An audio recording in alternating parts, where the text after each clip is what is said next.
தமிழ்நாடு ஆளுநராக இருந்த ரவி அவர்கள் தற்போது மேற்கு வங்காளத்திற்கு தூக்கி அடிக்கப்பட்டிருக்கிறார்.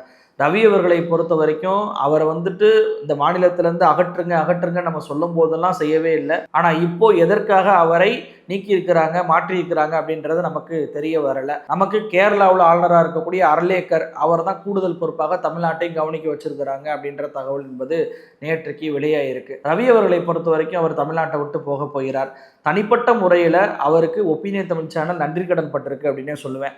ஏன் இப்படி சொல்றேன் அப்படின்னா, நம்ம முதல்ல சேனல் ஆரம்பித்த போது ஆளுநர் பதவியை அம்பலப்படுத்தக்கூடிய எல்லா கண்டென்ட்டுகளையுமே நமக்கு தொடர்ச்சியாக கொடுத்தவர் ரவி அவர்கள் தான். ரொம்ப குறிப்பாக சொல்லணும்னா, ஆளுநருக்கு கொடுக்கப்படக்கூடிய சம்பளம் எவ்வளவு, அவளுக்கு எவ்வளவு சலுகைகள் என்பது கொடுக்கப்படுது, அவருக்கு 2 பங்களா இருக்கு, அந்த 2 பங்களால என்னென்ன ஆடம்பரங்கள் செய்யப்படுது, வருஷத்திற்கு எவ்வளவு கோடி ரூபாயை இவர் விழுங்குகிறார், இவருடைய மகள் திருமணத்தெல்லாம் எப்படி அரசாங்க நிதியில பண்ணார் உள்ளிட்ட பல்வேறு விஷயங்களை நாம் சுட்டிக்காட்டி பேசின வீடியோ தான் மிகப்பெரிய அளவுக்கு ஒப்பீனியன் தமிழ் சேனலில் முதல்ல வைரல் ஆச்சு. அந்த வகையில் ஒப்பீனியன் தமிழ் சேனல் ஆளுநர் ரவி அவர்களுக்கு தனிப்பட்ட முறையில் நன்றியை தெரிவிச்சுக்கிறோம். ஒப்பீனியன் மட்டும் கிடையாது, தமிழ்நாட்டு மக்களுமே ஒரு சில விஷயத்தில் ஆளுநர் ரவி அவர்களுக்கு நன்றி கடன் பட்டிருக்காங்க அப்படின்னு தான் நான் சொல்லுவேன். என்ன இப்படி சொல்கிறேன் அப்படின்னு சொல்லிட்டு நீங்கள் ஷாக்காக தேவையில்லை. என்ன அப்படின்னா, நம்ம எல்லாருமே தமிழ்நாட்டை தமிழகம் தமிழகம் தான் சொல்லிக்கிட்டே இருந்தோம். தமிழகம் என்று சொல்லாத தமிழ்நாடு என்று உறக்க சொல் அப்படின்ற நமக்கு உணர்வை ஏற்படுத்தியவர் ரவி தானே. பரணியில் போட்டு வச்சுருந்தோம் சனாதன தர்மத்தை, அதெல்லாம் தொடரதே கிடையாது. எங்கே அதுக்கான வாய்ப்பு நம்மளுக்கு வரவே இல்லை. அந்த வாய்ப்பை மறுபடி நமக்கு கொடுத்து சாதி ஏற்றத்தாழ்வுள்ள சனாதனத்தை தூக்கி போட்டு அடிங்கடா அப்படின்ற அந்த வாய்ப்பை ஏற்படுத்தி கொடுத்தவர் ரவி தானே. தமிழ்தாய் வாழ்த்து, அதை உணர்வோடு தூக்கி பிடிங்க, தமிழ்தாய் வாழ்த்து தான் முதல்ல பாடணும் அப்படின்ற அந்த உணர்வை நமக்கு ஊட்டியவர் ரவி அவர்கள் தான். திருவள்ளுவர் சிலை அவர் பாட்டுக்கு இருந்தார், அந்த சிலைக்கு காவி ஆடையை போட்டு காவி அப்படின்னாவே வெறுக்க வைக்கக்கூடிய ஒரு நிலையை ஏற்படுத்தியவர் ரவி அவர்கள் தானே. 2024 நாடாளுமன்ற தேர்தலில் மோடி அவர்கள் ஜெயிக்கவே கூடாதுன்னு நினைச்சிருந்தோம். அந்த மோடிக்கு ஒரு தொகுதி கூட இங்கே கிடைக்க விடாம அதற்கும் நமக்கு உதவியவர் ரவி அவர்கள் தானே. அரசியலமைப்பு சட்டத்திலேயே ஆளுநருக்கெல்லாம் எந்த அதிகாரமும் இல்லைப்பா, முதலமைச்சருக்கு மட்டும்தான் அதிகாரம் இருக்கு அப்படின்னு சொல்லி நீதிமன்றத்தையே சொல்ல வைத்தவர் ரவி அவர்கள் தான். அது மட்டுமல்ல, அரசியலமைப்பு சட்டத்திலே ஆளுநருக்கும் குடியரசுத் தலைவருக்கும் அந்த சைன் போடுவதற்கு காலக்கெடுவே இல்லை. அந்த காலக்கெடுவை உச்சநீதிமன்றமே ஏற்படுத்தி கொடுக்கக்கூடிய அளவுக்கு ஒரு மிகப்பெரிய வாய்ப்பை ஏற்படுத்தி கொடுத்தவர் ரவி அவர்கள் தான். இப்படி தமிழ்நாட்டுக்கு சில நன்மைகளையும் அவர் செஞ்சிருக்கிறார். அந்த வகையில் அவருக்கு நம்ம நன்றி கடன் பட்டிருக்கோம். நம்ம நாகாலாந்தில் அவரை அடித்து விரட்டினாங்க, தமிழ்நாட்டில் அவரை அசிங்கப்படுத்தினாங்க. இப்போ நமக்கு ஒரு சில உணர்வுகளை அவர் எப்படி ஏற்படுத்தினாரோ அதே போல் மேற்கு வங்கத்தில் இருக்கக்கூடிய மக்கள் தேர்தலை சந்திக்கக்கூடிய அந்த மக்களுக்கும் இன உணர்வுகளை தூண்டக்கூடிய வகையில் எழுச்சி மிக்க ஒரு உணர்வை அவங்களுக்கு ஏற்படுத்தக்கூடிய வகையில் அங்கே பணியாற்ற போயிருக்க ரவி அவர்களுக்கு நம்ம எல்லாருமே முதல்ல நன்றியை சொல்லி அனுப்பி வைக்கலாம். சரி, இப்போ ஆளுநர் ரவி மீதான அந்த ஊழல் புகாருக்கு வருவோம். இவர் மீது 350 கோடி ரூபாய் ஊழல் புகார் என்பது தற்போது வைக்கப்பட்டிருக்கிறது. அது வேற எங்கேயும் இல்லை, விழுப்புரம் மாவட்டத்தில் ஆரோவில், நமக்கெல்லாம் தெரியும் சர்வதேச நகரம், 3000 ஏக்கர் பரப்பளவில் இருக்கு. இந்த ஆரோவிலுக்கு தலைவராக இருப்பவர் யாருன்னு கேட்டீங்கன்னா ஆளுநர் ரவி அவர்கள் தான். செயலாளராக இருப்பவர் யாருன்னு கேட்டீங்கன்னா குஜராத் கேடரை சேர்ந்த பெண் IAS அதிகாரி இருக்கக்கூடிய ஜெயந்தி அவர்கள்.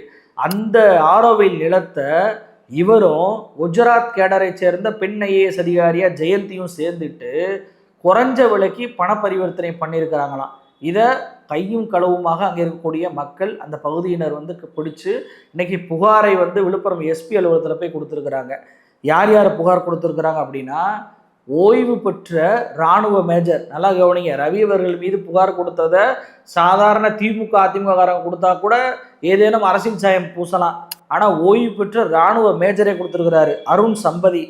அதுபோக அந்த பகுதியில் இருக்கக்கூடிய பிரபு, அந்த பகுதியில் இருக்கக்கூடிய பாலமுருகன், இந்த 3 பேரும் SP ஆஃபீஸுக்கு போய் தனித்தனியாக 3 புகார்களை பொதுமக்களை எல்லாம் கூட்டிட்டு போய் கொடுத்துருக்குறாங்க. அதான் நமக்கு கவனிக்க வைக்க வேண்டியது. அந்த புகாரில் அவங்க என்ன சொல்றாங்க அப்படின்னா, ஆரோவில் இருக்கக்கூடிய 16 ஏக்கர் நிலம், அந்த 16 ஏக்கர் நிலத்தை அதிமுகவை சேர்ந்தவருக்கு 10 ஏக்கர் கொடுத்துருக்குறாங்க, இன்னொருத்தருக்கு 3.5 ஏக்கர் நிலத்தை கொடுத்துருக்குறாங்க, இன்னொருத்தருக்கு 2.5 ஏக்கர் நிலத்தை கொடுத்துருக்குறாங்க.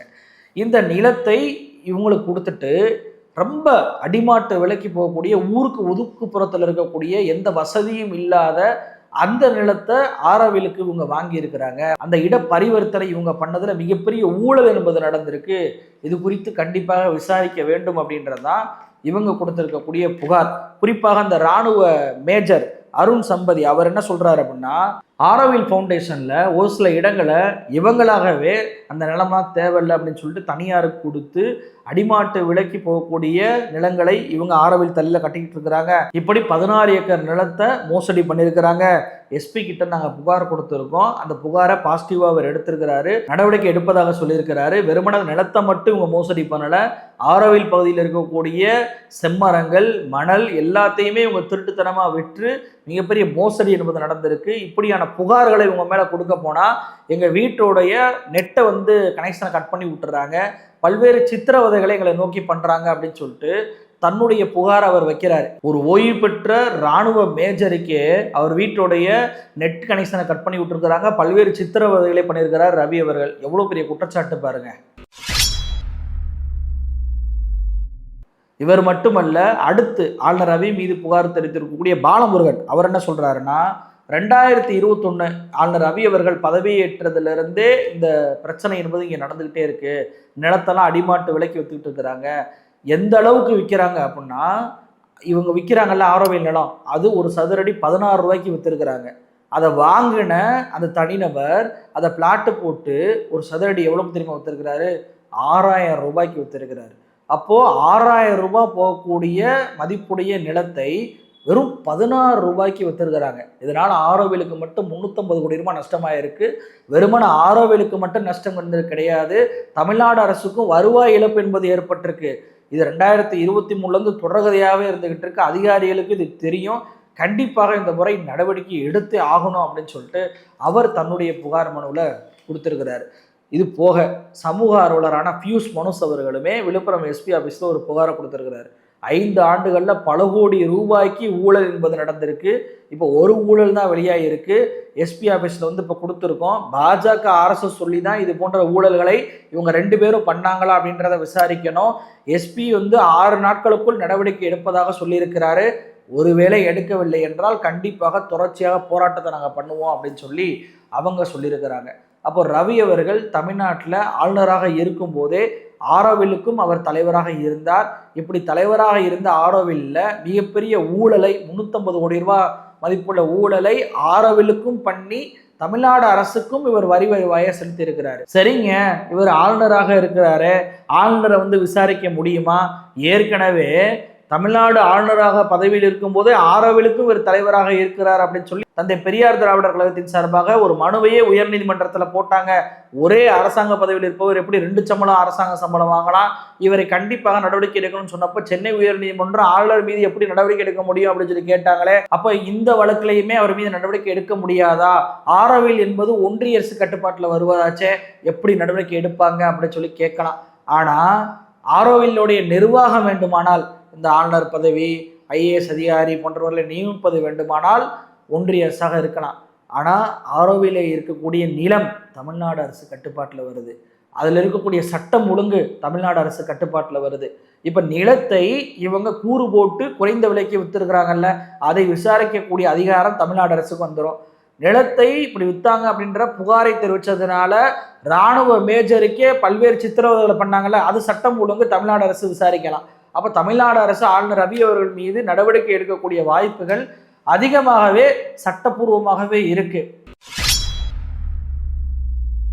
ஏற்கனவே இவர் மீது PTR பகிரங்க குற்றச்சாட்டை வச்சாங்களா இல்லையா? பல கோடி ரூபாய், 5 கோடி ரூபாய் வந்துட்டு ஒரு நிதியாக இவர் வாங்கி இவர் இஷ்டப்பட்டவங்களுக்குலாம் கொடுத்துருக்கிறாரு. இதுல மிகப்பெரிய முறைகேடுகள் நடந்திருக்கு, இது குறித்து கண்டிப்பாக விசாரிச்சே ஆகணும் அப்படின்னு சொல்லி சட்டமன்றத்திலே திரு PTR அவர்கள் அன்னைக்கே சொன்னார்.